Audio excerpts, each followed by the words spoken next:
Hello दोस्तों, अब हम बात करेंगे जिंदल स्टेनलेस लिमिटेड की, जिसका क्वार्टर 3 का रिजल्ट कंपनी ने आज डिक्लेयर कर दिया है। तो चेक करते हैं कंपनी का क्वार्टर 3 का रिजल्ट कैसा है, पर उससे पहले चेक करते हैं कंपनी के फंडामेंटल्स। अगर बात करें कंपनी के मार्केट कैप की, तो कंपनी का मार्केट कैप है 46,737 करोड़ का, जो कि एक मिड कैप कंपनी है। उसके बाद बात करें कंपनी की पीई रेशो की, प्राइस टू अर्निंग रेशो की, वो है 16.5, जो कि देखने में एक अच्छी वैल्यूएशन है, पर फिर भी चेक करेंगे इसके पीयर कंपनीज के साथ कि इसकी वैल्यूएशन कहां स्टैंड करती है। उसके बाद बात करें दोस्तों आरओसीई की, रिटर्न ऑन कैपिटल एम्प्लॉयड, वो है 20.8%, जो कि एक ठीक ठाक आरओसीई कह सकते हैं। उसके बाद बात करें दोस्तों आरओआईसी की, रिटर्न ऑन इन्वेस्टेड कैपिटल, वो भी है 15.6%, वो भी एक ठीक ठाक या एक एवरेज आरओआईसी कह सकते हैं। उसके बाद बात करें दोस्तों प्रमोटर होल्डिंग की, वो है प्रमोटर होल्डिंग 58.0%, जो कि एक अच्छी प्रमोटर होल्डिंग है। उसके बाद करें दोस्तों डेट टू इक्विटी की, तो डेट टू इक्विटी है दोस्तों 0.43, तो कंपनी के ऊपर ज्यादा डेट नहीं है, तो ये कंपनी के लिए अच्छी बात है। ओवरऑल अगर फंडामेंटल्स की बात करें तो दोस्तों यहाँ पर एवरेज फंडामेंटल्स हैं, तो उस ओवरऑल फंडामेंटल्स को हम ठीक फंडामेंटल्स कहेंगे। उसके बाद दोस्तों चलते हैं कंपनी की वैल्यूएशन पर, कंपैरिजन करते हैं कंपनी की वैल्यूएशन का अदर टॉप कंपनीज का कंपैरिजन में। अगर बात करें कंपनी के सेक्टर की अदर टॉप कंपनीज की, तो जेएसडब्ल्यू स्टील की पीई रेशियो है 22.13, जिंदल स्टेनलेस स्टील की है 16.51, steel authority of India SAIL की है 14.02, एपीएल अपोलो के 54.50।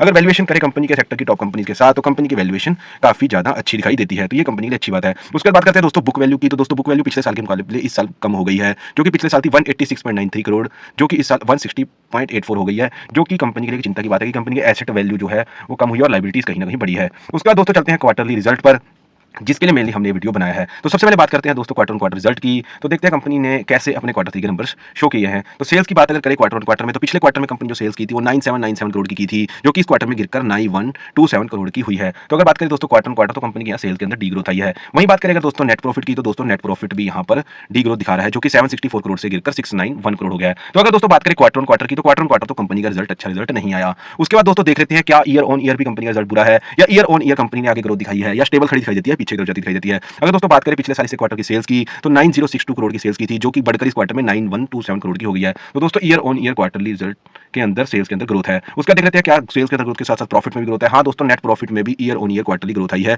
जो कि 513 करोड़ से बढ़कर 691 करोड़ हो गया है। तो दोस्तों ओवरऑल बात करें क्वार्टर 3 के नंबर्स की, तो क्वार्टर 3 के नंबर्स एक एवरेज नंबर्स हैं। कंपनी ने ईयर ऑन ईयर तो देखो ग्रोथ दिखाई है पिछले साल के मुकाबले, इस साल कंपनी ने ग्रोथ जरूर दिखाई है। ये एक अच्छी बात है कि कंपनी पिछले साल के मुकाबले एक साल के बाद आगे खड़ी दिखाई देती है। पर अगर क्वार्टर ऑन क्वार्टर बात करें, तो quarter on quarter company growth नहीं दिखा पाई, पर ये कोई ज्यादा भी चिंता की बात नहीं है, क्योंकि ओवरऑल कई बार कई कंपनीज ऐसी होती हैं जो सीजनल कंपनीज होती हैं, तो उनका क्वार्टर ऑन क्वार्टर कई बार प्लस माइनस जरूर हो जाता है। पर फिर भी अगर बात करें क्वार्टर 3 के नंबर्स की, तो ये एक एवरेज नंबर्स हम कह सकते हैं कि कंपनी ने पेश किए हैं। तो ओवरऑल जो रिजल्ट है, तो वो एक दोस्तों एवरेज रिजल्ट आया है, तो इसको हम बुरा भी नहीं कह सकते और बहुत ज्यादा शानदार भी नहीं कह सकते। ये कंपनी का एवरेज रिजल्ट यहाँ पे आया है। उसका देख लेते हैं क्या रिजल्ट के साथ कंपनी का कैश फ्लो पॉजिटिव है। तो बात करें दोस्तों cash from operating activity, company का कैश फ्लो हमेशा ही पॉजिटिव रहा है, तो ये कंपनी के लिए बहुत ही अच्छी बात है। उसके बाद देख लेते हैं दोस्तों कंपनी का शेयर होल्डिंग पैटर्न। तो दोस्तों कंपनी का शेयर होल्डिंग पैटर्न भी जो है वो 58.68% बना हुआ है, जो कि अच्छा है। और सबसे ज्यादा खुशी की बात यह है कि कंपनी ने इसी क्वार्टर के अंदर क्वार्टरली नंबर से पहले अपनी प्रमोटर होल्डिंग की इन्वेस्टमेंट यहाँ दोस्तों बढ़ा दी है। पिछले क्वार्टर में कंपनी की प्रमोटर होल्डिंग जो थी वो 57.94% थी, जो कि बढ़कर इस क्वार्टर में हो गई है 58.68%, जो कि कंपनी और इन्वेस्टर्स के लिए बहुत ही खुशी की बात है।